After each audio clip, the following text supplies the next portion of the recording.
Go. I haven't tuned that off. Come on, just give it a shot.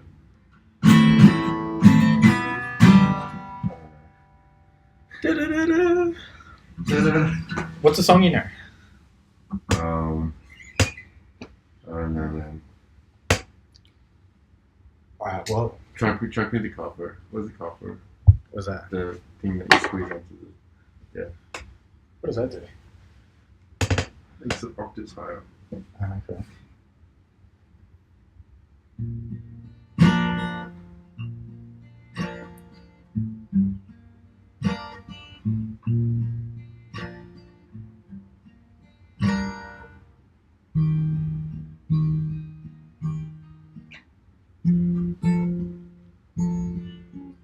Fuck. Do you know a well-known song? Any well-known? This is Hallelujah. Oh, okay. Yes, I knew that. Do you know the words? Well, I know that, was it,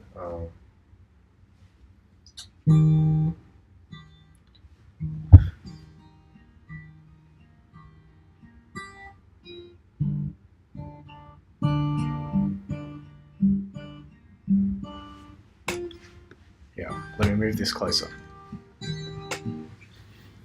fuck this. Alright, well, let's just start now. Alright. I don't even think maybe only half of that was even recorded on mic. But,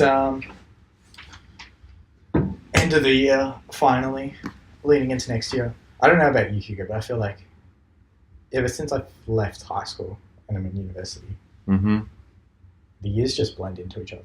Doesn't feel like any year is distinct anymore. Dude, I told you, it's like that sense of time, at least that holiday thing translates just to university because you're kind of on permanent holiday if you wanted to. Yeah.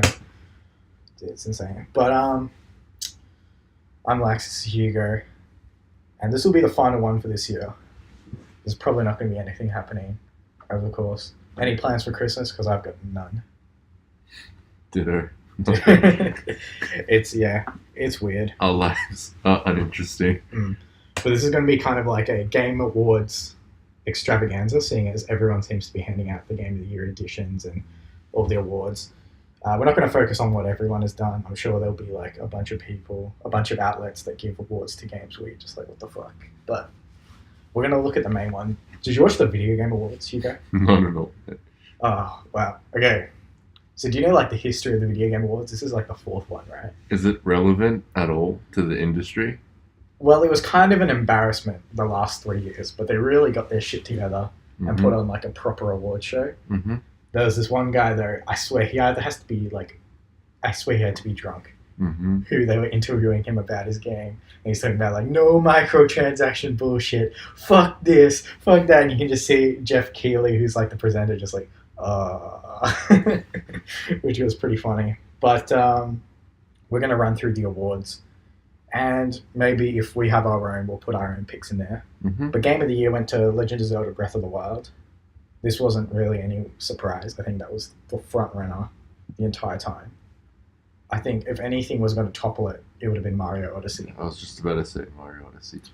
Yeah, and oddly enough, just speaking on Mario Odyssey, Mm-hmm. the only award it got was Best Family Game. What? What about platforming? I don't think there's a Best Platformer here. Interesting. I'm just trying to look through the list. No, I don't think so. Anyway, that was the only game it got. But pretty much all the categories it was nominated for, so was Zelda. And Zelda pretty much just took it. Mm-hmm. And you must feel bad for those guys down in whatever studio getting beaten by the people in their own company. You go to the Christmas party at the end of the year. So what did you win? Best Family Game. What did you guys win? Game of the Year, Best Art Direction, Best Narrative, whatever. All these sorts of stuff. Which kind of brings me around to us.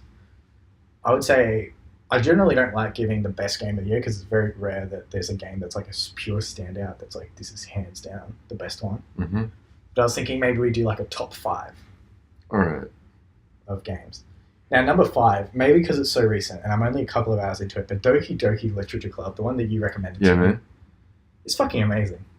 It starts out Like, The first hour is brutally painful. because you're like, what the fuck is this? This Yeah. is just like some generic fucking visual novel. Yeah. The stuff they're finding in this game is so meta, Yeah. and it's all to lead to the second part. Like, it's I think it's hard for me to play the game, so I kind of watch other people's playthroughs. whoever was in the marketing department, What? Okay, bye bye. whoever was in the marketing department that said, let's put this game out for free, Yeah. give that man a raise, or man or woman a raise, because that was a stroke of genius. I don't think anyone would have heard of this game unless it was free. Hmm. But I think that game, yeah, you got to play it, and I was definitely on the, oh my god, it's visual novel bullshit. I'm not in it. Like, you just, no matter who you are, this is the one game where I'd say anyone should play this. Mm-hmm. Because it's one of those like super unique experiences that you're not going to get in any other game. Mm-hmm. Also, this isn't a spoiler, but it's just this one thing. So on Steam, you have like a stream option if to like stream to another computer. Mm-hmm. So I was in the same house, but I wasn't using the computer where it's installed. So I was streaming it, and the game picked up that I was streaming on it. Oh, So I was like, legit? oh, you know, I can see that you're streaming on the computer. Now, I think it assumed that I was like streaming on Twitch sort of Yeah, stuff. So I was yeah. like, oh, I can't see the comments, but hi everyone. Oh. So even though that was a bit wrong, but I can imagine like there'll be tons of people streaming this, and if they like run across that moment, Mm-hmm. they would like freak them the fuck out. It's fucking meta. Yeah, I was talking to someone who thinks like their computer is legitimately haunted now. Yeah, that's fantastic. That was Have you gone on Reddit to read about any of this before? I haven't finished it yet, Okay. so I'm gonna wait. Try and figure things out yourself. Yeah. Because it's part of the fun. But I'll give you a hint. There's no such. So you know, like .exe is executable. Yeah. .chr, which is short for .character. Yeah. Yeah. It's not a file name. So it's a cover. Okay. Yeah. So if you can figure out what what each one originally is, because each file is completely something and completely else. Yeah. Like, there's so many levels into this game design that it's insane. Here's the thing. So I was gonna say this game's probably the most underappreciated game of the year, Mm-hmm. but now I'm starting to see like it's getting some real traction now. Yeah. So I think it's getting the recognition it deserves. And a sequel, I imagine, is probably coming out next year sometime. Given that they put it on They've for free. put the people already figured out roughly when, because it's in the files. Oh, okay. So people have done a lot of searching into this. Yeah. So that would be my number 5. The reason why I wouldn't put it higher is that it's really unique, and that's kind of what makes it stand out. It's also I know you told me about like gaming literature or literacy. Yeah. Like, this is the type of game that I imagine like we can, like, if you're literate in games, because to find out a lot of the files you have to know more than just gaming knowledge. Mm. People had to learn it's like decoding, basically, like skill sets which gamers don't originally have. Yeah. I think that's pretty cool. It is. It's very, very good. And it's the most unique experience out there. I'll have to see, you know, first I need to finish it, but it's definitely it's something I've never experienced, and I think that's something that no other game, even in the ones that I'm going to put higher, can say. Mm-hmm. What about you, Hugo? For number 5, Yeah. oh, I'm not too sure. I didn't, dude. You didn't prepare me to make a list. So. Well, think of just say 5 best games. Don't put it in any order. I don't know. What's one of your favorite games this year? I don't even know what games came out this year. No, games you played. Oh, well, I did like Legend of Zelda. So you put that. I'll put that somewhere in there. Not your favorite though. No, not my favorite. All right. Number 4, I'd have to say Total War Warhammer 2. And there's something I want to talk about later on, particularly in terms of the Game Awards, that I think was ridiculous that this game didn't get anything. It is a great evolution on the Total War franchise, and a massive improvement on the Total War Warhammer original. It fixed a lot of the issues. Pacing's a bit quicker. You feel like it fixed the whole issue with the first game. How in the first game you could only take over certain cities, whereas in this one you could take over anything, but if your race wasn't inclined to it, they would suffer a few penalties. Oh, okay. And it did all of that. Plus, the modding community is really active for that game, so I beat it and I played it a lot in its original form. Then about 2 months later, when the game was finally finished, so when the modding community had come around and started cleaning it up, you start getting all the crazy mods and the overhauls and all that stuff that basically make it a new game. Mm-hmm. Do you go next one for you? A game I haven't finished yet, but Persona 5. Yeah. That came out this year, right? Yeah, I did go this year. I'll put that into my, I guess, top 5. That was, I think I was going to put that as my number 3. Mm-hmm. I think it's just, I don't know whether I like this game so much, because it is well executed on almost every level, but I think there's a bit of like nostalgia for these epic games. The last, game where the campaign itself was legitimately 100 hours plus was The Witcher 3. Mm-hmm. And I know people are going to be like, oh, look at all these JRPGs and that are done on like AA budgets. And, I get those. There must be some fantastic ones. But there is something to be said for having a massive budget, a AAA budget for a great creative team that just brings things above and beyond. Unfortunately, there are some things that only money can buy. Mm-hmm. And a certain level of, epicness needs to be done. Because I always found it hard to kind of like feel threatened or feel immersed in a world when you get those like 2D sprites or like the world doesn't look very realistic, mm-hmm. or it's like 3DS graphics or stuff like that. But my number 3 then, seeing as Persona 5 was my number 2, has to be Divinity Original Sin 2. Mm-hmm. This is the ultimate hardcore RPG.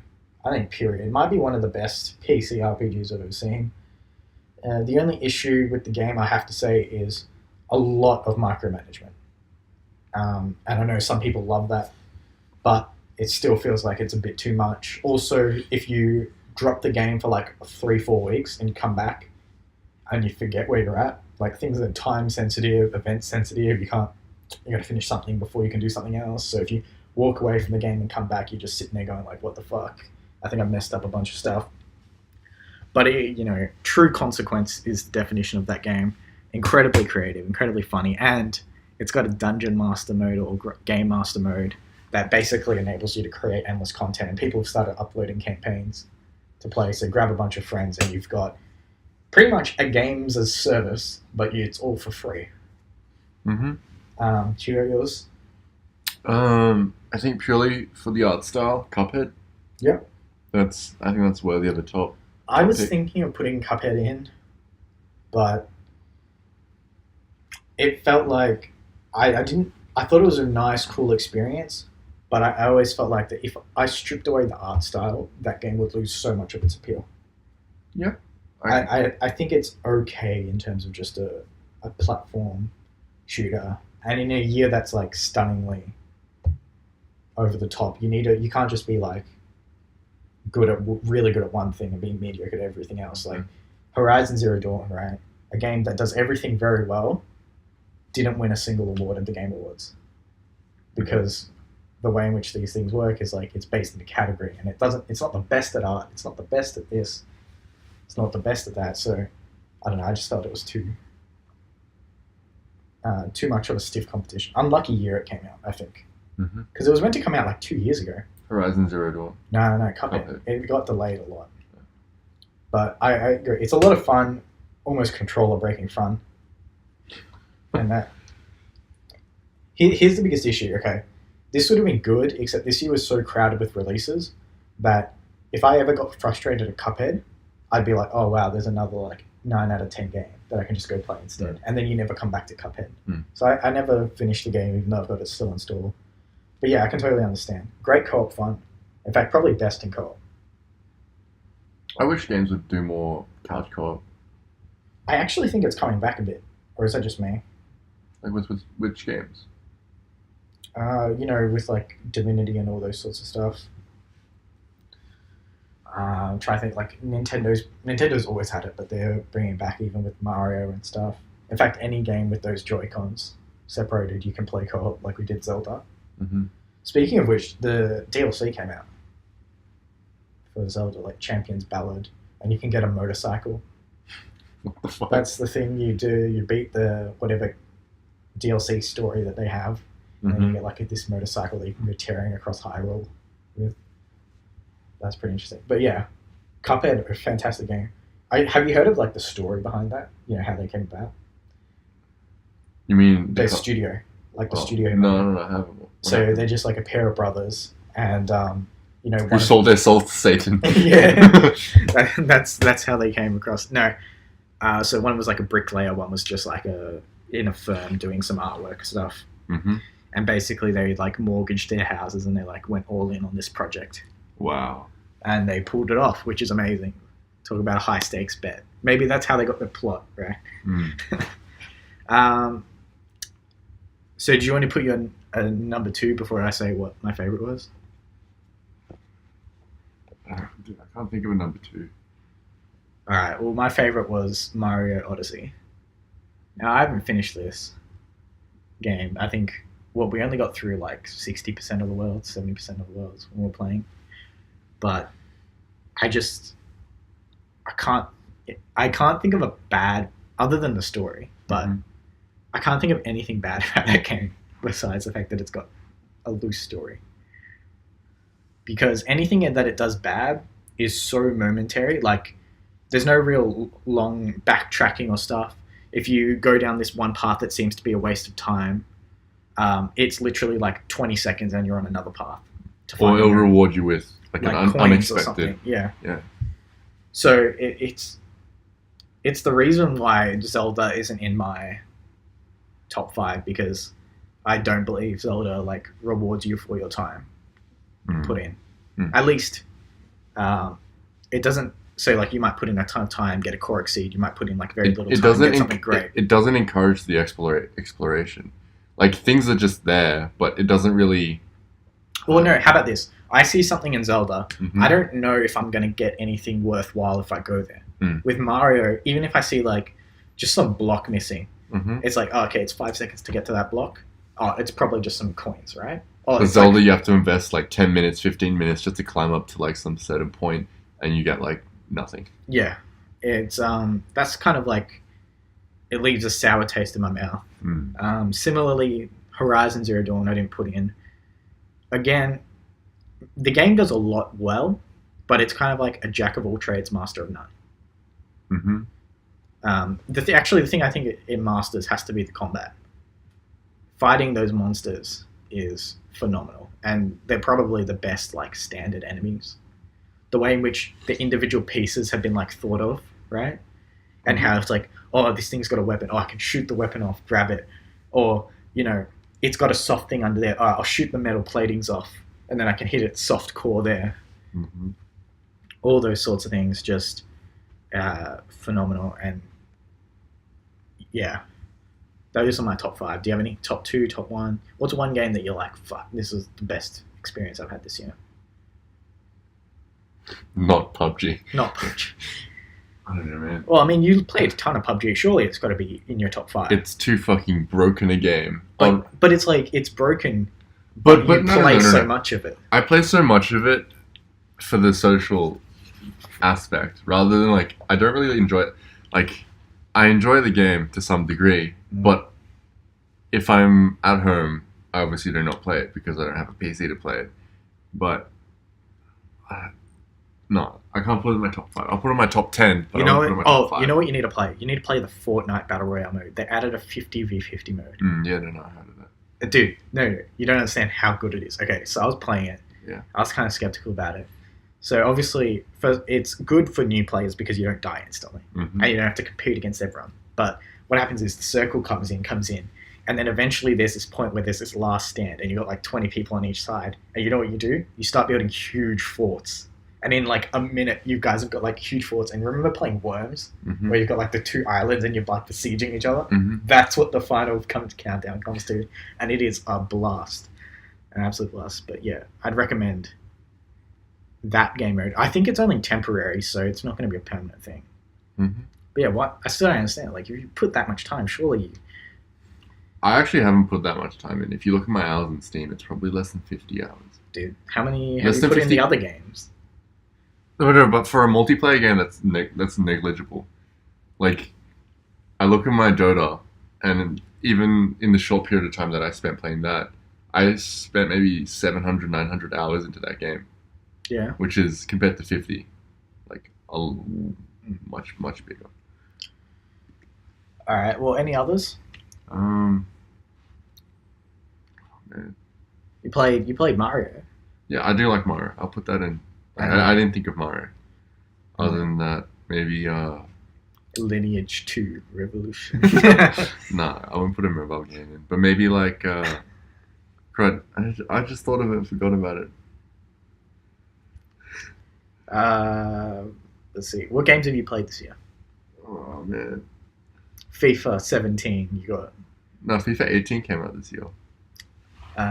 Let's think. Anyway, I'll keep moving on with these awards. You tell me when you find what your last one is.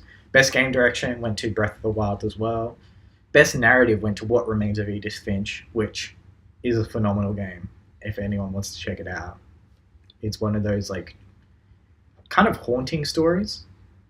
You know what I could put in my top 5? What? Well, it doesn't deserve a top 5, but a game that I really enjoy watching / Yeah. It's like, I don't have a fucking PC. Yeah. Everybody's Golf. The game we should have bought. Oh, yeah. Golf where, like, people make some crazy maps in that. Well, I mean... Makes it pretty enjoyable. You need to get a PC, man. And you can play with us. I just spent my money on a PS4. Well... I'm too poor to buy a PC now. What happened to your old computer, by the way? Like, that could run everybody's Golf. It's completely disappeared. It's magic. Alright. Anyway, What Remains of Edith Finch, Best Narrative, and that beat out like Nier Automata, Hellblade: Senua's Sacrifice, and a few others. I really honestly think that besides What Remains of Edith Finch, Nier Automata was the only competition in this thing. Mm-hmm. Now I have to say, it might go to Doki Doki Literature Club if anyone had ever played it. Mm-hmm. But yeah, this is a. Have you heard about What Remains of Edith Finch? No. It's kind of like this walk 'em up thing. It's a bit weird, you know. Sometimes you're rolling down a hill as a shark and stuff. Like, it gets a bit strange, but it's a very nice story. Mm-hmm. Well, not nice, very sad story is what it is. It's like you come back to this house and you got to find out how each person died, and sometimes it's like literal, and you'll go through this little secret. Sometimes it's like metaphorical, and it's all about piecing it together. Best art direction, Cuphead, hands down. I don't think anyone disagree with that. Best score and music, Nier Automata. I'll be honest, it's kind of hard to grade gaming music because unless it's like truly standout ones, the other ones in this category were like Cuphead and Persona 5. But like 90% of games, music is just kind of like a non-thing that you don't really notice. Well, it's contextual. Yeah. And there are very few games where music stands out. Obviously, Cuphead. Nier Automata had this like synth combined with like heavy metal, combined with like classical pieces. That was really unique. Mm-hmm. But I always figured that there has to be something has to be said for the fact that I've listened to that fucking battle music in Persona 5 untold amount of times, and I still am not sick of it. I feel like that's just a JRPG thing. Like with Final Fantasy games, the battle music is incredibly similar. No, but I like most JRPGs until I get to like a story point. I'm just like, I don't want to really listen to any of this. Whereas Persona 5 was the only time where I was like, I had the music on and had the sounds on the entire time. Best audio design, Hellblade: Senua's Sacrifice. I think I told you about this, but you know the way they recorded that was like really unique. You mean like 3D? Kind of, but it was done with like 2 mics instead of 1, and it was positioned to be like a human's head and a human's ears. So that way, because the whole point of that is this person's suffering through mental illness and is hearing voices in their head. So because of the way that they recorded the stuff, it makes it sound like the voices are in your head if you have a headset on. So I thought that was really cool. I think that might be a great way to just design games. Period. Mm-hmm. Right? Like, why not?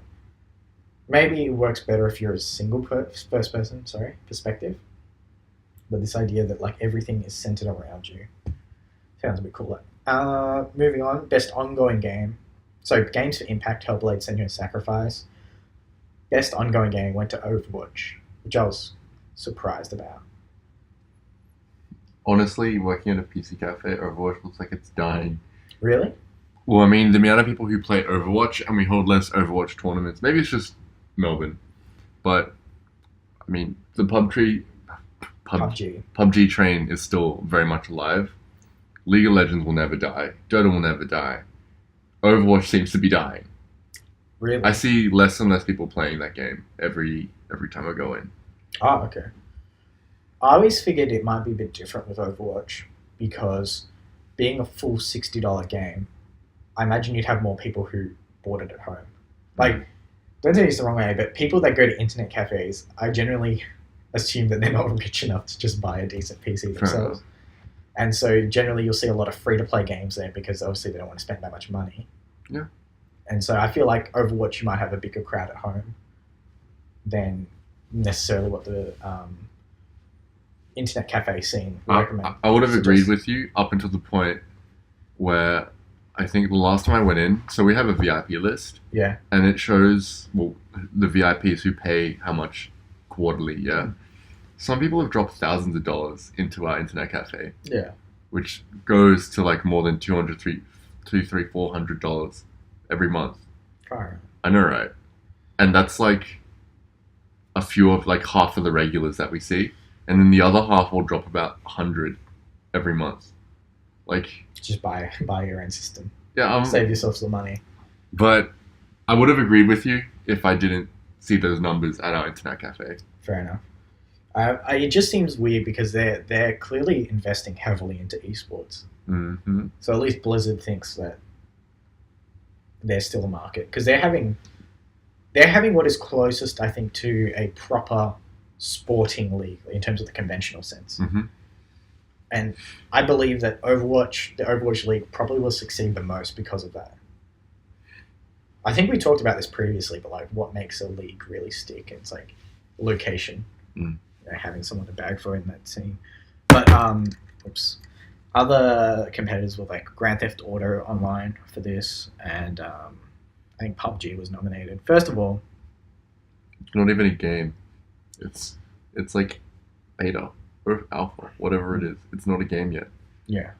I personally, like, it's going to be weird, because you know how you once explained this to me, like, Dota, this was before Heroes of the Storm, which is, like, super casual, but Dota was, like, the more hardcore MOBA, and then League was, like, the more entry-level one.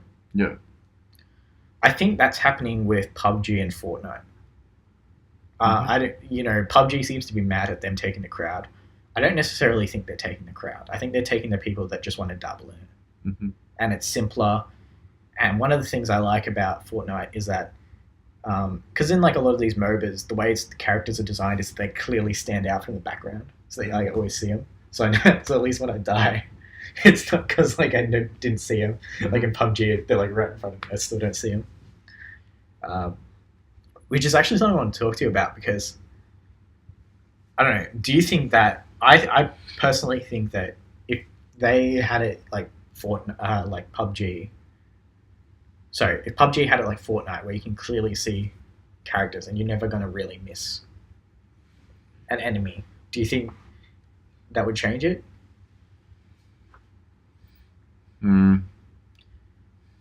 Because obviously it adds in the whole spotting mechanic. How good are you at spotting people? But I feel like even if you get the jump on someone, if you're decent, you should still just kill them anyway. But it just makes it feel less cheap the earlier on. Maybe at low elos, you have that so that people can see it and get eased in. Well, when I watch professional play for PUBG, like pro gamers play that game, the spotting mechanic is something they can train. Because I know there's a Chinese PUBG player. There's a lot of highlights of him where he will see literally a pixel move a whole town away. Like, he'll be in a military base, see the town next door, see a pixel move, pretty much aim and shoot, get a headshot. Like, it's more than 1,000 Ks away. Yeah. Some insane... Like, how do you even see that shit? I don't understand, but... Hey, roses are red, violets are blue. There's always an Asian better than you. But that's something PUBG will have over Fortnite, for sure. Mm. And I think what you say is true. I think professionals will for sure like PUBG a lot more because there's a lot more to get better at. Yeah. Just how in Dota, there's a lot more mechanics you have to learn compared to League. Here's the thing. I believe that Fortnite can take over PUBG because the building mechanic, particularly with this 50v50 mode, Mm-hmm. is awesome. Like, it really brings out like what's great about Fortnite and that entire mechanic, and it changes everything. That last stand thing, having this epic war. But even if you added like a 4v4 team one, you could be, creating like safe houses or like cover and like working together. I saw this one where like to infiltrate this place, right? Basically, we got like a squad ready of like 6 people, and what people had to do is there was only 2 people that were going to have their weapons ready. Everyone else was building like cover as they were running, and it was kind of like a coordinated team effort to like rush this place as you were getting attacked. No, for sure. I see Fortnite being a lot more creative than what PUBG can be. And I think, I don't know, that just seems to lend itself a bit more to streaming appeal, wouldn't it? If those events happen more often, but obviously they need to now figure out how to force those things to happen and promote it. Because it'll just be like, it'll eventually be a divide like League and Dota where the audiences will go to whichever one they prefer more. Fair enough. Best mobile game, Monument Valley 2. Best handheld game, Metroid Samus Returns. Now, this is a weird one. I don't think handheld game should exist in the future. It should just be mobile game. Because the Switch is just a baseline console. Because technically, like, Zelda's a handheld game. Mario's a handheld game. Mm-hmm. So why is Metroid Samus Returns? Why are they not considered handheld games? But this one that's on 3DS. Plus, it's going to be one of the weakest categories forever because everyone's moving on the main consoles now. Mm-hmm. Best VR and AR game, Resident Evil 7 Biohazard. This is strange because I remember when this came out, everyone was like, VR has arrived. This is the first AAA VR campaign, start to finish. It's no longer an experience. Like, this is what VR is going to be. And then we have not seen a single VR game like that. It's all just been like short little experiences, a couple of hours. Or there's these fast-paced ones that cause people to vomit and stuff. But like this was when it came out. Like, everyone was like, "Oh, fantastic! The age of VR is here." But no. Best action game, Wolfenstein 2: The New Colossus. That's actually another game I thought maybe I should have put in my top 5. But did you see how they censored Hitler in Germany? No, I didn't. All they did was take his mustache away. There is a scene. Spoiler warning. Yeah. Come back in like 20 seconds if anyone's listening to this. But it's like, you go to Venus to audition to play as like the Nazi killer with Hitler because you know he's an artist. He's like making his like, what do you call it? Coup de grace? No. Anyway, whatever. He's making his like masterpiece. And you go to there and you got to like audition for it. And he's like sick and he's like pissing on the floor and all this sort of stuff. It's fucking hilarious. Yeah. And then he tells you to act out a scene and you just end up killing the dude. The guy. And it's like, fantastic. He's him! We have him! This is the one! It's like, it's literally him. Yeah. That game has some crazy moments. I think Bethesda had this thing going on during the VGAs called Save Player 1. Basically trying to save single player games. Yeah. Which is bizarre because this has been the best year for single player games, period. But I also think that people are finding out that there's only so much space for ongoing games as a service. And if you offer the same thing, it's just like one's going to die and get cannibalized by the other. Moving on, best action adventure game, Legend of Zelda Breath of the Wild. First of all, the action adventure game genre is like the we don't know what this is genre. Like, that's pretty much all it is. Best RPG, Persona 5. There was really no competition for this. I think other than Divinity. and this is something I want to talk about. I don't believe, like, I think the way in which a lot of these games get chosen is not because people have played all of these games. It's just the ones that most people have heard of. And similar, and like, furthermore, is that Divinity is a game that is fucking hard to pick up. I imagine most people would play it and be like, this is too much. So I feel like a lot of games that are more complicated get disadvantaged significantly. And this is going to come out later down the line because you're going to say what hopefully at the same time as I am. Best fighting game, Injustice 2. Oh, okay. With that, yeah. Would you? We're saying that the majority would not play those games, yeah. And Well, these awards should kind of reflect the majority, right? So it makes sense for them to do this. No, but it's also like, for instance, best narrative, right? He went to What Remains of Edith Finch, which is like a 3-hour thing. Whereas Nier Automata is like, you have to play it multiple times, so you're probably putting in 50 hours. I personally think the Nier Automata story is a bit better. And it's kind of like, I don't think people can even compare them. Like, let me say, if I was to ask you to say 4 art pieces, and I was saying which one is the best, but what I've done is I've turned 2 of them around because you haven't seen it, and then so you can only pick on the knowledge that you have of the 2 you have seen, and then you say, oh, this is the best. You haven't really picked the best out of the nominations. You pick the best out of the ones that you've seen. Simultaneously, it's like Persona 5, I think more people have just seen this, and that's the best one that they've seen, so that's why they're voting for it. Whereas Divinity, you know... Well, so these were games that so it was majority picked by the people. It wasn't just someone saying, hey, these... No, these are done by... it's like part by a council that vote, like... So this is where all the outlets like IGN and stuff put their votes in for it. Yeah. Same with partially done by like people, just fans voting in, and it's kind of like a mishmash of everything. Plus with like some developers putting their hats in. But I feel like if they were, you know, what they should do for this is, for instance, best narrative game. They should get like a panel or like a group of people saying the only way you can actually vote on this is if you've actually played through every single one of these games. And so you can actually compare which one do you think is the best. As opposed to, like, I'm certain that for RPGs, most people wouldn't have played through most of those games. And it just would have been like, oh, Persona 5, that's the one I played through. That was the highest profile one this year. Therefore, that gets it.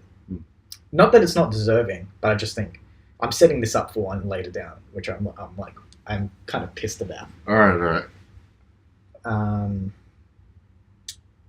Injustice 2 best fighting game. The only real other one was Tekken 7. Tekken 7, yeah. That came out this year. I honestly don't know anything about it, so you know what? Injustice, good on you. Good job, man. Super Mario Odyssey, as I said, best family game. This is the one that I've really been setting this discussion up for. Best strategy game. Went to Mario plus Rabbids Kingdom Battle. Oh. And when I saw that, I was like, what the fuck? Okay, because you had Total War, Warhammer 2, and I was going to say there was a couple of other games, but there's been a few very, very good strategy games that have come out. And then it got given to this one, and I'm like, the only reason this game got it is because none of you played Total War, Warhammer 2. And you all saw Mario and went, I'll play this. This is half decent. It's like a 7 out of 10 at best strategy game with a nice Mario skin. And then you've got like really, really good, like, it's weird because I was discussing this with someone. You can never define a game objectively, right? It's always subjective. But the closest games you can get to objective are strategy games. Because strategy games are meant to be balanced and there's like mathematical stuff you can figure out if something's a good strategy game or not. And the fact that Mario plus Rabbids got it, as opposed to like Total War Warhammer 2. Anyway, that's one of those things where it's like to avoid, you know, things like this happening, you should have to have played all those games to understand it. And like, not just I played it for like 1 hour. I get it. It's like Warhammer is something you need to have like a really deep dive into to fully comprehend. You know, this is fine. Like, you don't necessarily have to have played everything if you want to, you know, just have a chat amongst friends or stuff like that. But when this is like the night of nights, what is meant to be the Oscars for gaming, and you're having shit like this on happening, for the Oscars, for instance, on the judging panel, the people that vote, they've seen all the movies. Mm-hmm. I do not think that at all happens with what happens in these gaming ones. In fact, I'm 95% certain that that's not what happens. Why not 100%? Okay, 100%. Because there are some people, like podcasts I listen to, and they have. I know for a fact that because they voted in it, they say who they voted for. It's like, but you haven't played the other games, or like the people on your staff, for instance, have no clue about these other games that exist, right? And so I don't know. I just think that needs to be a rule. It won't be implemented ever, but I think that should be a rule if you're creating an awards thing. Mm-hmm. If you want to vote on, I think you have to have played all the games there. Moving on, best sports and racing game, Forza Motorsport 7. I think what else came out? Project Cars 2 and GT Sport. GT Sport's a weird one because it's trying to esports racing, but there's racing in the real world, and that's pretty similar to what the esports racing is. Mm-hmm. Because I always figured the thing about esports is like you can do stuff that you can't do in real life. So, legally you can't go around killing people. In Dota, here's Overwatch and all that stuff. You don't go around killing people. You don't have fantastical powers that enable you to like heal people on the spot and all that sort of stuff. So it can only exist as an esport. This exists as a real life racing thing, and the difference isn't like, it's not like when you play GT Sport, you're playing some form of like bumper cars version. It's like the real thing as well. Anyway, just bizarre. But I do agree, Forza Motorsport 7, probably the best one overall. Most anticipated game, Last of Us Part 2. Now, what do you feel about it? What's your most anticipated game? Well, I am playing The Last of Us Remastered right now, so... Yeah. Either that one or Monster Hunter. Monster Hunter? Yeah. Purely out of fanboyism. Yeah? I'm trying to think. And maybe even God of War. I'd have to say Red Dead Redemption. Oh, I didn't play the first one, so... Yeah. I mean, I don't even think you need to... You just need to know it's Rockstar open world AAA experience. Alright. It's going to be so high production in value. It's going to blow your socks off. Mm-hmm. Best independent game, Cuphead. Best shooting game, Level Squared. And they're from Swinburne, the guys that made this. Mm-hmm. And the guy who went up to accept the award, he's like, thanks to everyone back home and all this sort of stuff. And he's like, oh, and I'm graduating in a week, so if anyone's out there, please hire me. Which I thought was a great resume, great pitch out there. Mm-hmm. I'm sure he'll be getting a job. Trending gamer, Dr. Disrespect. Do you know who this guy is? Yeah, man. Okay. It's fucking hilarious. Is he? His internet persona is like legendary. I know. I've seen him. I've heard about him. I've never watched any of his stuff. He has so much recurring things happening on his stream that when you first start watching him, you're like, "What the fuck is he talking about?" But then it becomes like a running joke. Yeah. With the things that he says. Okay. You just have to watch him. He's really unique. All right. Best esports game was Overwatch. I'll say just one thing. He kept on saying he's 6'8" and does all this stuff, and then he rides a fucking Ferrari or whatever, and then everyone was like, "This guy's bullshitting." He rocks up in the Ferrari to these awards, and is actually 6'8". Everyone's like, "What the fuck?" That's good. Yeah. No, but moving on. Best esports game, Overwatch. Mm-hmm. Now you obviously have a better grasp on this. Do you think that deserves it over the other esports games? I think it's the game that's made the most strides in esports, obviously setting up the league. Of course. But do you think it's the best overall? Well, to my knowledge, CSGO is either dying or stagnating. I've not heard anything about CSGO. Exactly. I hear less and less about CSGO. Dota, as far as money and value and gross value, all that goes, it continues to rise. Mm. Maybe it's just about the hardcore fans in the community, but they somehow they just pump so much money to that game. I can't say it's not rising. League of Legends as well, I think it's more comparable to Overwatch because they're kind of getting into they've got university leagues. Yeah. So I think they're taking somewhat of a stride. Yet they've also got, similar to Dota, they're making a lot more money. Okay. And they've got they've got like the OPL, the Oceanic League, and they've got the, North American one, they've got the Korean one. I think they're kind of the middle ground. And I think they've, as far as it goes, I think they're a much, much better choice than Overwatch. Yeah. League of Legends. All right. Fair enough. Best esports player was Faker. He got fucking ruined. Oh, yeah, I gotta eat. I want to go eat or something. Does he still deserve it, though? Being the best esports player? Yeah, I guess. Like, is there anyone overall who's been better than him this year? This year, as far as I know, not really. But there's some good personalities in esports which I think are like much better. Yeah. There was a guy called Apto, whatever, like another Korean dude, and he was called the evil Faker. Like, he was compared to Faker, and he said himself, it's like, everyone is complete garbage at this game except for Faker. So everyone called him the evil Faker, and he got banned for being such a asshole in the esports scene. Like, it was pretty good. I do like that one. Yeah. Best esports team was Cloud9. I don't know if this applies to any specific game, or is it just Cloud9 across the board has been the best overall? I think as like a presence, they've got the most personalities. Mm. I know a lot of their streamers a lot of their players in Cloud9, they all stream. Yeah. And they all do YouTube, and I don't know. I've heard a lot out of Cloud9, but like TSMCOG, all those other ones, like you hear about like one or two players from each of them, but from Cloud9 I've heard maybe like 10. Yeah. They've got a much bigger presence. Oh, that sounds dope. Best indie game was Cuphead, and then finally best Chinese game. Tell me if you know what this is. What the fuck? Can you read these characters? Best Chinese game, just near top. Dude, I don't even know. It's JXD like H3 something. Yeah. No thanks. Yeah. So I don't know what that is. Uh-huh. Apparently, it's a really good Chinese game. I don't know why it's called best. I don't know why there's a game for best Chinese game. Yeah, neither do I. It seems absurd. It feels like China's like another planet. It's like we can't understand. It's like It's like if you have age groups, everyone else is in the adults, and then this is like the under 18 award. It gets like best Chinese game. It's strange. Yeah, it's bizarre that it exists.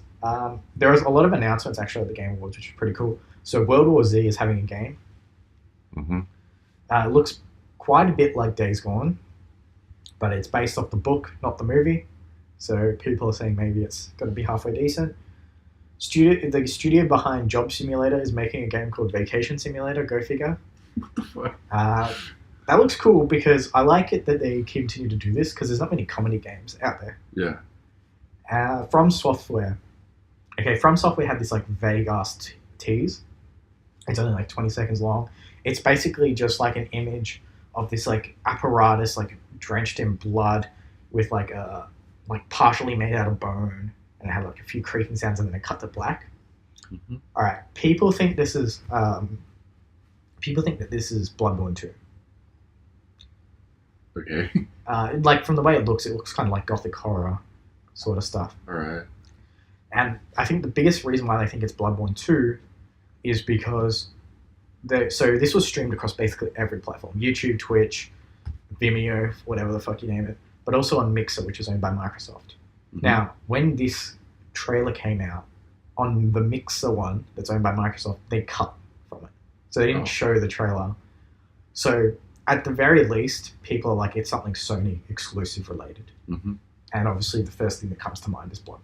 Mm-hmm. Unless it's like some new IP or something like that. Mm-hmm. But I'm willing to bet Bloodborne because that was really, if you go back, before Bloodborne, there were no really good exclusive games on any platform. And then Bloodborne came at the start of 2015, set the ball rolling, and it's been going ever since.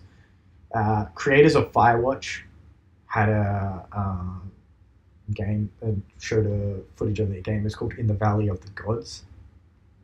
And you know how in Firewatch, right, it seems like they've graduated. Because it's set in Egypt and it looks pretty nice, the art style and stuff. But it seems like they've graduated from the other person that you're talking to is on a walkie-talkie to the other person is now beside you. You get to see it. Breath of the Wild expansion came out. Soul Calibur 6 from the developers of Tekken 7 is coming out in 2018. This is something I was actually talking about something with. These fighting games, right? I think because I was wondering, what makes Smash so much more successful in terms of the fighting game thing than anything else. And I was saying that when it comes to these, they're releasing too many fighting games. Mm-hmm. Like these studios release a game year after year, right? Mm-hmm. And what I think it does is that it's great for tailoring to your hardcore fans. Like I buy 2K every year, but I'm like really good at the game. Like every year I can just like plop in. I can beat like the hardest AI with like the worst team, and they have the best team. And so whenever I do, and they'll have like these minute changes, I'm like, oh wow, I can do so much more. But obviously, when you start these games, you're fumbling in the dark a lot of the time. Mm-hmm. And so these minor changes don't seem like anything to you. So whenever you see a new fighting game come out, like I look at the gameplay of like Tekken 4 back on the PS2, and I go, I don't really see much difference between that and the one on the PS4 now, right? Mm-hmm. Whereas, and also, it just feels like this kind of like hardcore thing where you got to learn like a ton of string combos. Whereas Smash, you kind of have this, you have the campaign mode, which obviously isn't much, but it's there at least. Then you have local co-op. Then you can have this like 8-player, which is just like stupid fun mode. Then you have like these serious maps like Final Destination, but you also got those weird ones like the Donkey Kong one. Mm-hmm. And it has this like perfect mix because they have enough time to like, they don't have to release a game over and over again, right? They have time to just like sit back and create something that's accessible to everyone. Mm-hmm. And that's where I think like a lot of fighting games, like these ones are failing. I honestly think they might be a dying genre. I feel like at some point they're just going to pick one. Like it might just be Injustice or Tekken, and then that will be the sole one that survives, and all the others just die. If Smash came to like multiplats, it would kill every other fighting game. Like every other fighting game would be gone and buried. Bayonetta 1 and 2 are coming to the Switch on February 16, which is great because Bayonetta 2 failed because it was on the Wii U, but it's a phenomenal game. Bayonetta 3 is also in the works for Switch, and it's going to be exclusive, which is going to be great. We got like a 9-minute look at Death Stranding. Like a 9-minute trailer, and there's so much bizarre shit, and like watch it later, but you can be like a sleuth, like looking through like, what does everything mean? Like, what is this? What is that? This puddle looks eerily reminiscent of like this shape over here, and it's a really cool one. We saw more of like A Way Out. This is a game I really want to play. This is like the co-op prison break game, where we both exist in the world at the same time. We're both trying to break out of prison, and it looks really cool. PlayerUnknown's showed off its new desert map. Am I the only one that looks at the new desert map from PUBG and think, geez, this looks eerily similar to the original map in terms of layout? I've been listening to pro players talk about the new map. They're excited about it partially because, let's say, they spent 150 hours in the previous map, yeah? Yeah.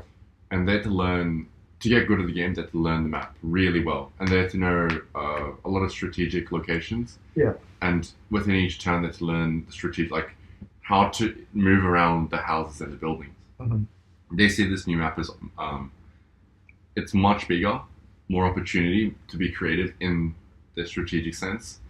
And they say when they see what the ghillie looks like in this new desert map, because they say like the ridges and the mountains make this incredibly different to play to the other map. Yeah.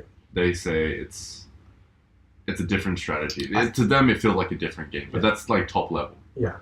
For most people, it'll probably be the same. Yeah, for most people, it'll just be like dicking around. I think it actually might be better. Like, I think it's out now, maybe the map is. In the test servers, yes. But I might hop back into PUBG because I think it might be better, seeing as I suck at spotting, because there's no like grass or anything. Everything's just like flat desert map. Apparently this map's a lot more flat and stuff. And human characters are going to contrast better with the background. Yeah. I feel like maybe if we go back and play it when it comes out, I might have a more enjoyable time. I'm not just like not knowing what anyone is. Because I found in PUBG, if I got into a fight, I generally won the fight. Alright, yeah. Like if I saw them, right? you got to realize part of the fact is that our MMR so low that like we're fighting the worst of the worst. Yeah, So that's true. yeah. But yeah, moving on. That's pretty much going to be the last with the Game Awards. I just want to quickly talk about ones that weren't in there. Most underrated games of the year. Doki Doki Literature Club. So I think that's probably now being rated correctly. Mm-hmm. But I have to say, Gravity Rush 2.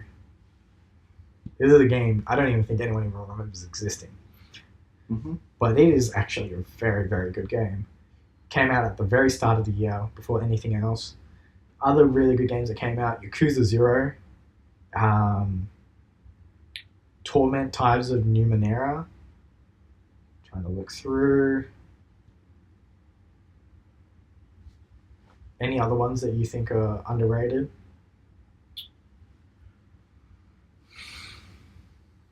Oh, XCOM 2 War of the Chosen.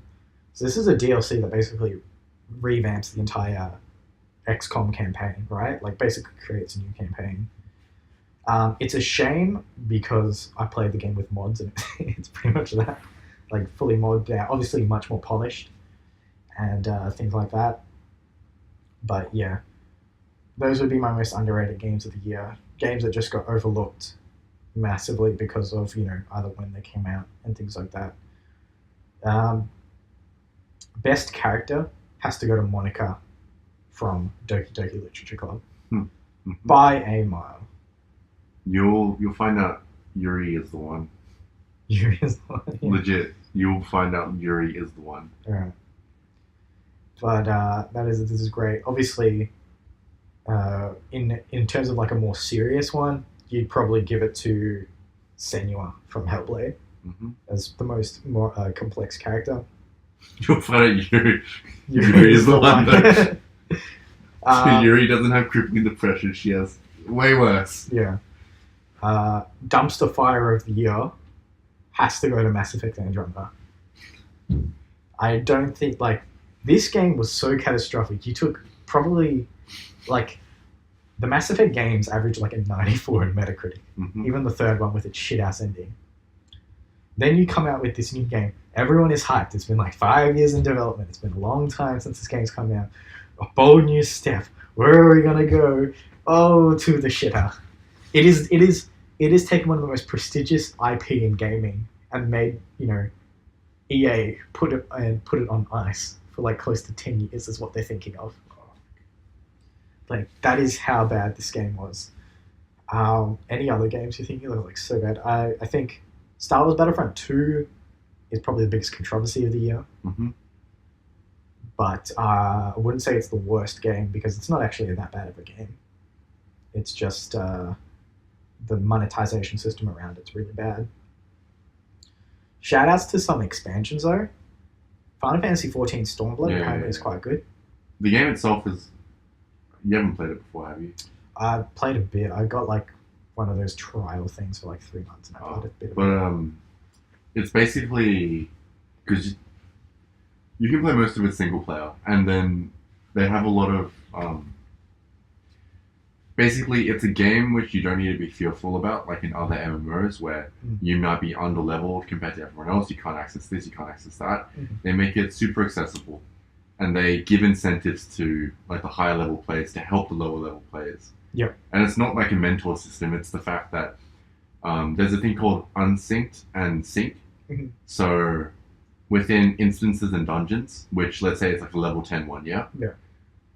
Or the first one I think is level 15 actually. So the level 15 dungeon instance, you go at I think synced, which means let's say a level 70 player joins you, he will also be level 15. Yeah. So it makes it even, it makes it all easy, and they give the high level player an incentive to play with you. Yeah. Giving him other rewards which are relevant to him. Or you can play it unsynced, in which case he is level 70 and you're level 15 and he's like a god.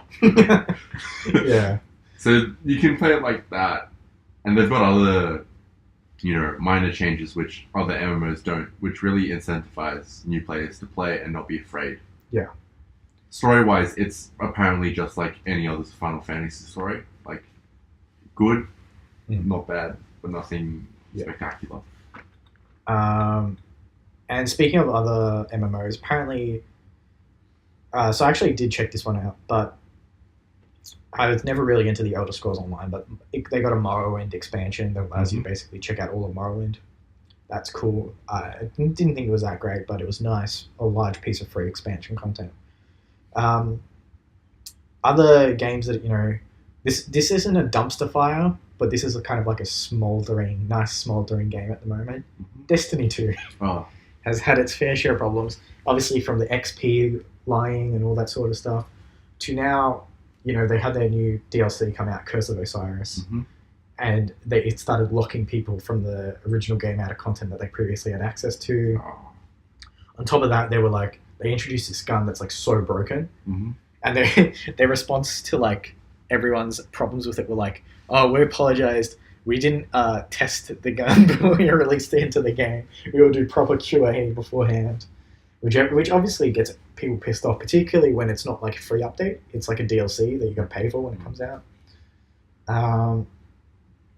But yeah, I think this is just a little fun one. But this is the category called like, "Oh hey, you're back again." Oh wait, no, and it goes to Sonic. Started off with Sonic Mania. Everyone was like, "This is great," and then Sonic Team got their hands on the game, and it was their time to shine, knock it out of the park with Sonic Forces. And then I don't know, like, have you seen some of the stuff from Sonic Forces? The character creator looks like some of the ugliest shit I've ever seen. It looks genuinely terrible.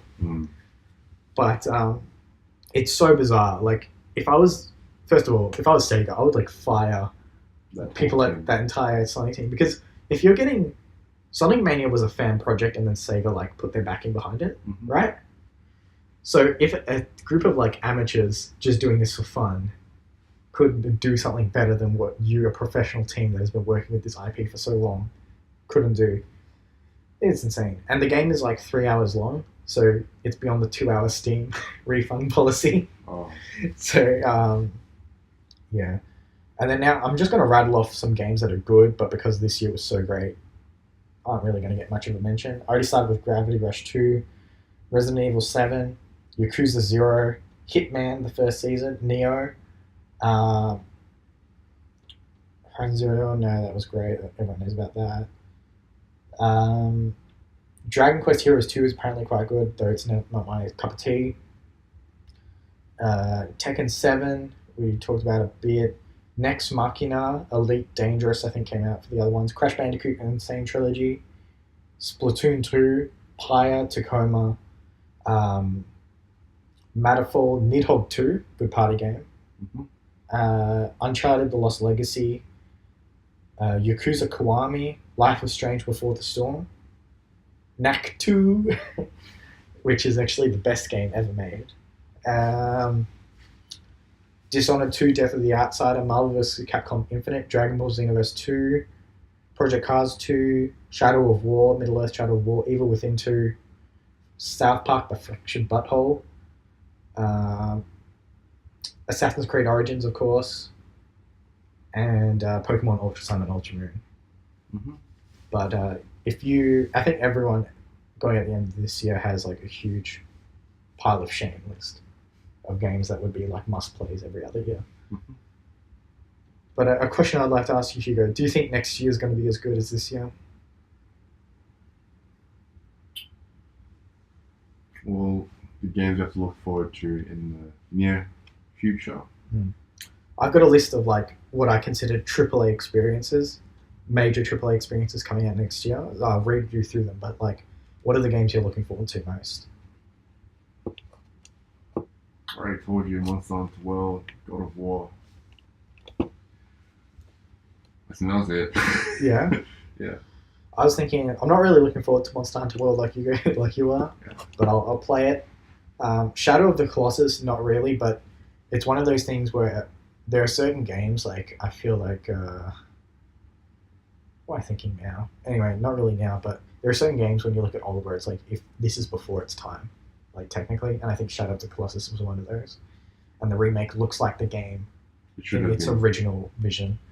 And so I'm really interested in that. Sea of Thieves, of course, I'm currently in the alpha of that, and that's blast at the moment. Valkyria Chronicles 4. So Valkyria Chronicles is one of the most bizarre things of all time. And I don't know who publishes it. I think it's Capcom. Sega, I think, actually does it. But they made some of the dumbest decision moves, right? So the first game comes out on the PS3, wildly successful, people love it. Second game comes out on the PSP. What the fuck? So you leave behind your entire like original core audience that love the game and make a sequel to it. Then the third game is only in Japanese and is like a side story. And then the fourth game is now coming to PS4 next year, but it's not focusing on the characters that like you want from the original. It's like some side story that occurs during the same point in time as this. Anyway, it's just more Valkyria, and I'm glad it's around. A Way Out has to be the most interesting game. Like it's one of the few games that's a true co-op experience, and that you literally cannot play it unless you're with a friend. Mm-hmm. And it's cool because only one person needs to buy it, and then the other person can play it for free. Ni no Kuni 2 looks great. Anthem is my biggest worry. If I was to be worried about a game, that's the one I'm going to be highlighting, underlining, red mark. I don't know what else you can do your word on a piece of paper. Mm-hmm. But man, if EA doesn't turn that ship around, because you just knew with a loot-based game, like the microtransactions were coming in hard to hit that game. Most intriguing game. So, do you remember THQ? Yeah. So they obviously went down. Then they sold all of their IP. Various people collected it. Now they've kind of been rebranded as THQ Nordic. They're creating a new Darksiders game, which Darksiders is kind of like a Metroidvania meets God of War sort of thing. It's like a God of War clone in a bit of an open world. Darksiders 3 is coming out. I don't know what to think about it, to be honest. I'm not too hyped for it, but there's another one called Biomutant. And that's like an open world game. And basically you're like a creature and you can absorb other creatures and kind of like gain their powers and gain their things. And it looks like a bit kind of like Spore meets an open world game. That looks interesting. Trying to think. Detroit Become Human coming out. Oh, and this is a game I think you'll definitely like. Dragon Quest XI is coming out next year. All right. And that's not, I think a lot of people are disappointed with Dragon Quest IX and stuff, where it's like, oh, we're coming out on the 3DS, and it looks like a PS2 game. Mm-hmm. No, this is like a proper PS4 console release. Dreams is another bizarre one, and I think it's going to bomb hard. If I was to like put a game that's going to bomb, have you seen Dreams? Not at all, man. Ultimate Game Creator. What? It's basically a content creation kit. Okay. And you like create games and levels and music, and you can do anything in it. It's the ultimate development kit, and I can't imagine what people are going to do with it. I'm sure it'll be amazing. But if the community goes, this game is dead in the water. God of War, obviously. And then a big one,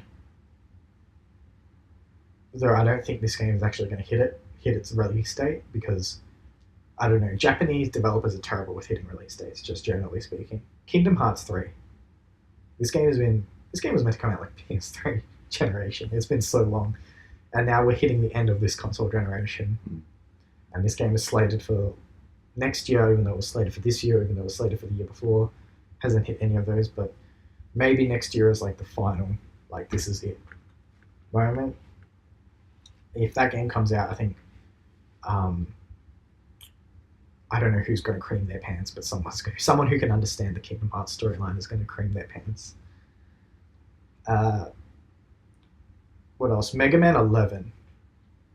Now, this is weird because everyone remembers Mighty Number 9 and the kind of dumpster fire that was.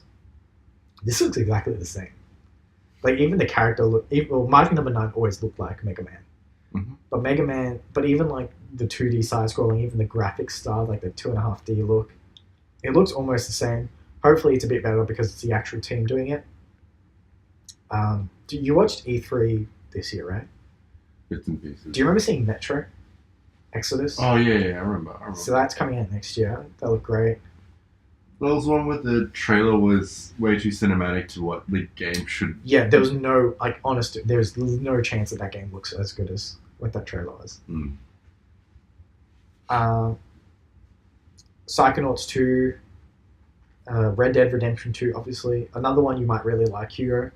Shin Megami Tensei, new game coming out. Spider-Man, obviously, another massive one. State of Decay 2, Walking Dead the last season, Wolf Among Us second season, Total War Saga Thrones of Britannia, and World of Warcraft Battle for Azeroth. So next year is absolutely jam-packed. I think my question is now, what do you think is going to happen to the three major console players in this? So Sony obviously has got a huge slate of exclusives. I imagine they're just going to keep continuing their momentum. I don't think you really need to be worried about them. Xbox is the one I want to talk about. Well, what do they have? So Sea of Thieves. Mm-hmm. Isn't that PC as well? Yeah, they don't have any exclusives, but games that aren't on PS4 will say. All right. Sea of Thieves. Sorry, I'll think. Just give me a sec. State of Decay 2, Crackdown 3, and I think that might be it, actually.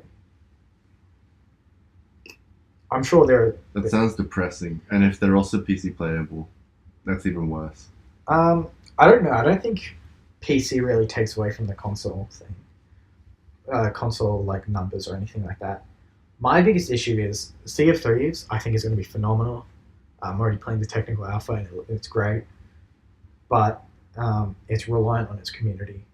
And if the community's not there, like, there's only so many communities that can really exist, then there's going to be an issue. Crackdown 3. Did you remember seeing the E3 footage of this? I vaguely remember it kind of looks shit. Yeah. Like, I remember that thinking, wow, this kind of looks like PS3 graphics. And apparently, the whole point of Crackdown is the destructible environments. There's only, like, destructible environments in multiplayer, but not single player, which is bizarre. I honestly think it might bomb. It's probably the game to bomb out of them. And then State of Decay 2, which is like DayZ ripoff, with its own, like, unique little things like base building and all that sort of stuff. Again, I think it's going to die because there's nothing about it actually looks. There's nothing unique about it that would make me, if I didn't like games or if I was just cursory looking through a store or something, would make me want to grab it. So I actually think that a lot of their games might just bomb next year. And the last one that's most interesting actually has to be Nintendo. So this year they've had probably their best year in a long time. But next year, first of all, I have to talk about something. They showed a trailer for Metroid Prime 4, right? And someone pointed this out to me. But he's like, whenever they show a trailer and it's literally just like a logo, that's like a trailer for a boardroom meeting. That's a bunch of people deciding, hey, we're gonna make a game. Let's make this game. Yes, okay. What do we have? They just got a piece of paper. Metroid Prime 4. Here we go. And then that's all it was. And that's a trailer for a boardroom meeting. But other than that, they've got Kirby Star Allies, which I didn't say put down as looking interesting because I just don't think Kirby is that big of an IP or that interesting of a game. They've got apparently a Fire Emblem game coming out, an Ace Attorney game coming out, and a Yoshi game coming out. Again, I don't think either of those. Fire Emblem is probably the biggest IP out of those. I don't know. How often do Fire Emblem games come out? Do they have one every year? It seems like they have one every year. Seems like or a couple, because they had Fire Emblem Echoes and they have Fire Emblem Warriors this year. So they'll probably have a couple of Fire Emblem games. But they never seem to be that big of an impact. I think Awakening was the biggest impact of a Fire Emblem game. And then, is there a Pokemon game coming out next year? Wait, we had Ultra Sun and Ultra Moon. But maybe there's the one that brings them both together. You know, that usually happens. Okay. But my worry is that they really need to keep the ball rolling, and none of the games that they're releasing next year, they might all be good, but as we've seen from this year, good isn't good enough. Mm. You're just going to get looked over pretty easily. But yeah, I think that's just about going to wrap it up. Anything you want to add about next year's one? How many games do you reckon you're going to get? Because I'm eyeing, like, if I'm looking at kind of like planning ahead, Mm-hmm. I'm going to play Monster Hunter World with you guys. Mm-hmm. I'll breeze through Shadow of the Colossus, seeing as I've already played it before. Ni no Kuni 2, God of War. I want to check out Kingdom Come Deliverance. Alright. That looks like some sort of like simulation of medieval life or something like that. Mm-hmm. I also want to like take a quick peek at probably the most hated game that's before it's ever been released, which is Metal Gear Survive. That game, yeah, people are just going to hate it immediately, and I kind of do already because it's such a blatant cash grab. But it might actually be halfway decent. Payday, for some reason I've got Payday 2 written down here. You know Ethan and Hilo are in Payday now? Yeah, really? They got DLC, and you can play as Ethan and Hilo in Payday. And the thing is, like, what's it? Hilo used to be she was in the army in Iraq, Israel, yeah? So the voice lines that she has, people are like, this sounds so legit. Yeah. Like, I don't know. I'll show you later. Alright, I'll have a look at it. Attack on Titan 2, the video game, is coming Oh out. my god, kill me. Why? I fucking hate that. I hate that IP. Why do you hate the IP? Because it's, I just hate the anime and manga. Why? What's wrong with it? Everyone loves It's it. fucking shit. I'll tell you later. I fucking hate it. Give me 3 dot points as to why it's shit. Just like summarize. Plot is shit. Art is shit. Directors are shit. Alright. I don't know. I've never actually seen it. Yakuza 6 is actually something I didn't mention, but is coming out. What do you think is the future of the Yakuza franchise? Because it had a bit of a blossoming this year with Yakuza 0. From what I've seen of the gameplay, it's fucking hilarious. Yeah. I wish there was more games like this. I'd say I'd try it, but I don't have enough time to try that. Definitely going to try Valkyria Chronicles 4, play A Way Out, play Ni no Kuni 2. Far Cry 5 I am not touching whatsoever. Mainly because I feel like I already know what this game is, and I've played this game before. MLB 18, not going to play. We Happy Few is a pretty interesting one. I'll see what the reviews are for that. Ace Combat 7. I didn't know flying sims were a thing. I didn't know anyone was demanding that they come back, but it might be cool in VR. Anno 1800, City Builder, won't touch it. I imagine though a flying sim in VR would be so nauseating. No, it'd actually be good, wouldn't it? Because the thing of VR is if your body is walking and stuff, but your legs aren't physically walking, whereas this is you're sitting down. Alright. Okay. So you wouldn't have it. Just give me a yay or nay, and if you would like to play it or want to play it. Anthem, I'm gonna personally wait for reviews before I decide. You? Or wait for reviews or something. I'll see if microtransactions are a thing. Alright, so wait, we'll put 3. Yes, no, wait and see. Alright, wait and see. Alright. Do you want to go from the start again? Just quickly run through. Sure. So Monster Hunter World, yes. UFC 3, no. No. Shadow of the Colossus, yes. Wait and see. Dynasty Warriors 9, no. No. Kingdom Come Deliverance, wait and see, probably. Same. Metal Gear Survive, wait and see, probably a no. Probably no. Attack on Titan 2, no. No. Sea of Thieves, yes. I don't have a PC. Well, if you want to play it. I'll wait and see. Yakuza 6, no. Probably not. Valkyria Chronicles 4 is a yes. Still probably not. A Way Out, yeah. Ni no Kuni 2, yes. Yep. Far Cry 5, no. No. MLB 18, no. No. We Are Happy Few, wait and see for me. No. Ace Combat, no. No. Anno 1800, no. No. Anthem, wait and see. Same. Biomutant is a wait and see for me. Yeah, I'll do the same. Bloodstained Ritual of the Night, no. I don't even This is know like a what it is. Castlevania one, Castlevania Symphony of the Night. No, thanks. Code Vein, no. This is kind of like a Dark Souls meets anime. Fuck that. Okay, no. Conan Exiles, no. No. Crackdown 3, No. I'm not interested, but I think I feel like obligation if an Xbox exclusive comes out to be interested in it. Because it's a rare thing. Alright. I'll definitely give it a shot. Concrete Genie, have you seen this one? Nope. Alright, so it's like a kid's game where you do graffiti on walls in the game and then like the monsters come to life. Okay. I think I want to see like the extent of like what I can create. Mm-hmm. That's going to be cool. So I'll play that. Darksiders 3. No. Wait and see for me. Dauntless, I don't even remember what that is. Just say no. No. Days Gone, that's a no for me. That's the Sony. Do you remember that biker guy with like the hordes of zombies at the Sony press conference? Oh, probably not. It looks like a AAA game, but it just doesn't look like there's anything particularly interesting about it. Mm-hmm. Other than the fact that like the crowd system for the zombies is pretty awesome. Detroit Become Human, definitely. I'm going to give that one a shot. Mm-hmm. Dragon Quest Builders seems like something you would really enjoy. Dragon Quest Builders? Yeah, it's like Minecraft meets Dragon Quest.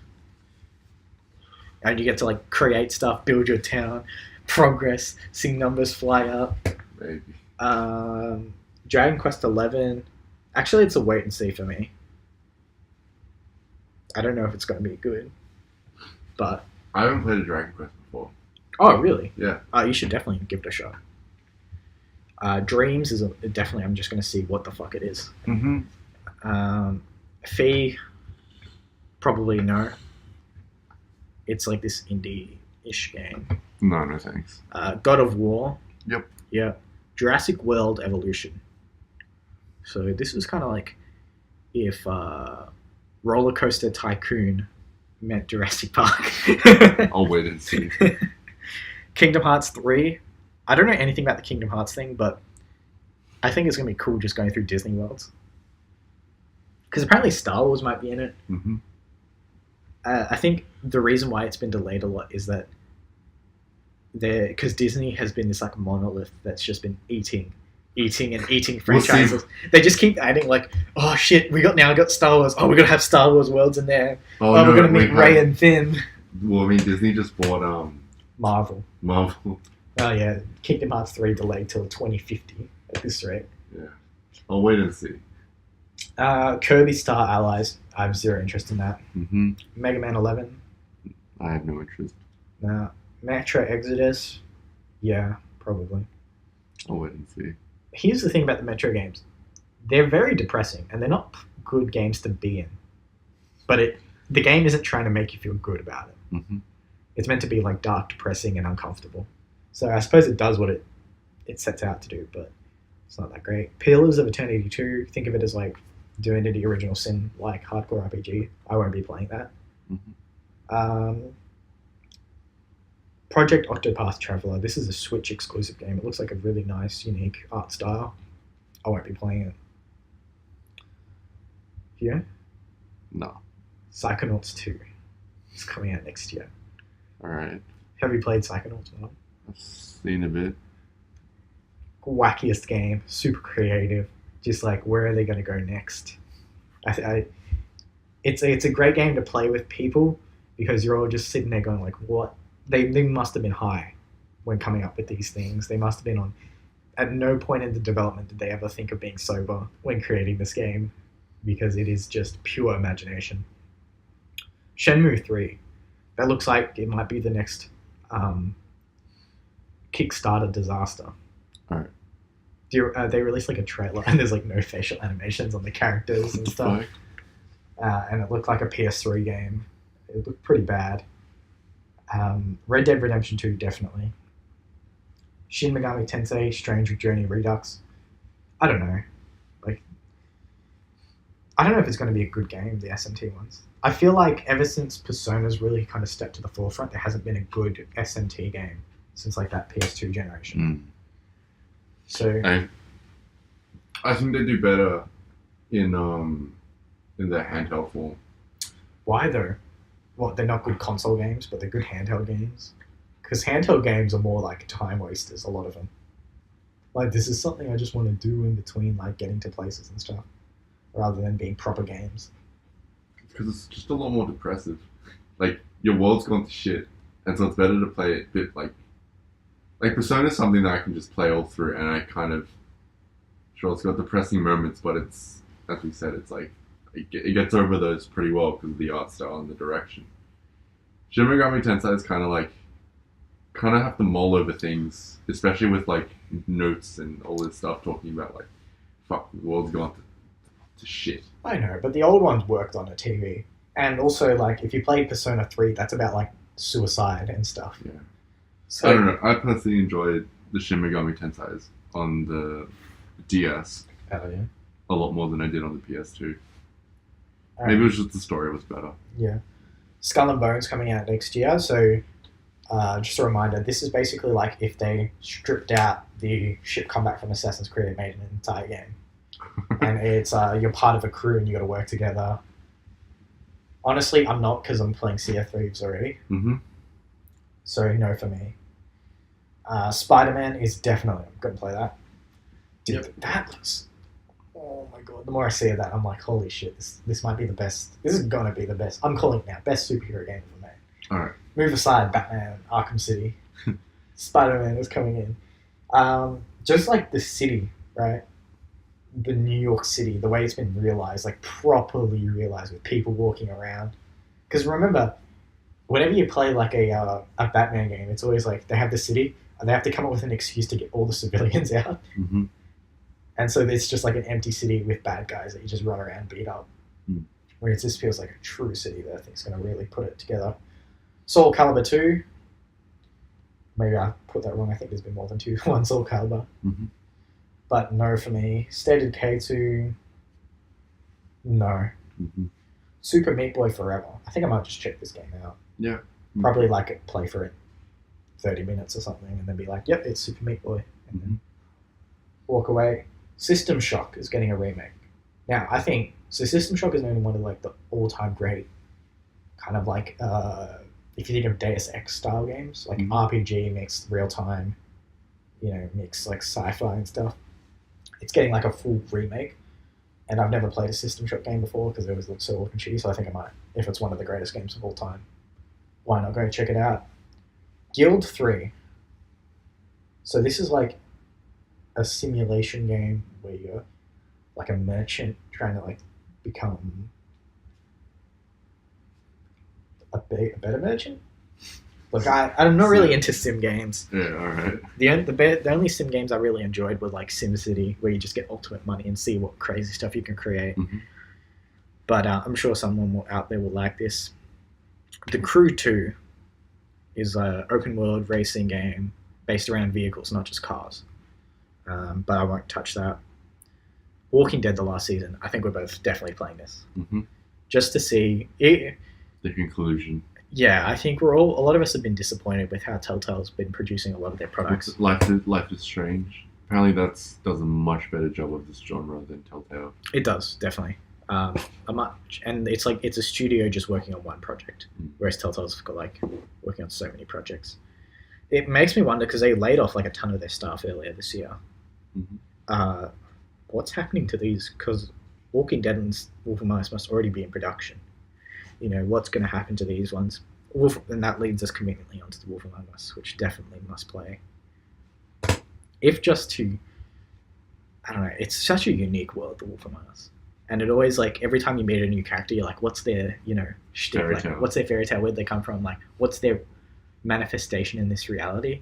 Because, like, Big B, originally I thought his wolf form was just him getting, like, a werewolf style. Mm-hmm. And then you eventually find out that it's, like, the proper, like, a massive giant wolf. Then, like, Bloody Mary with the mirrors and all those sorts of things. Total War, I think, is finishing up their Warhammer partnership. I think it's going to be called Thrones of Britannia is the last part. Mm-hmm. I'm down with this.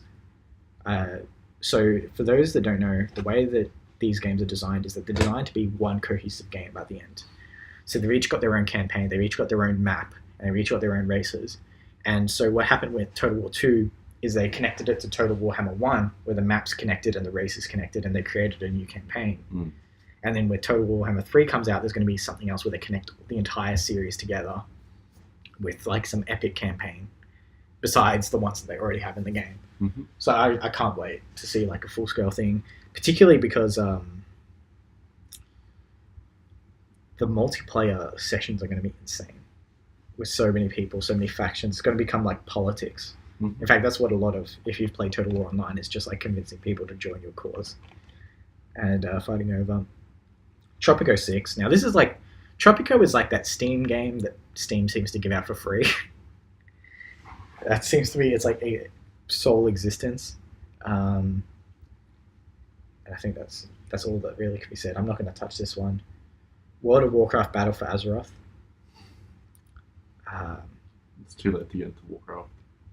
Do you think it's ramping up, or like for its finale? Because the way I saw the BlizzCon stuff, right? Mm-hmm. This kind of seems like they're ramping up for the end of WoW, Mm. or they're in the final stages of WoW. Do you ever think there's going to be a WoW 2? No, I think it would be a disservice. Really?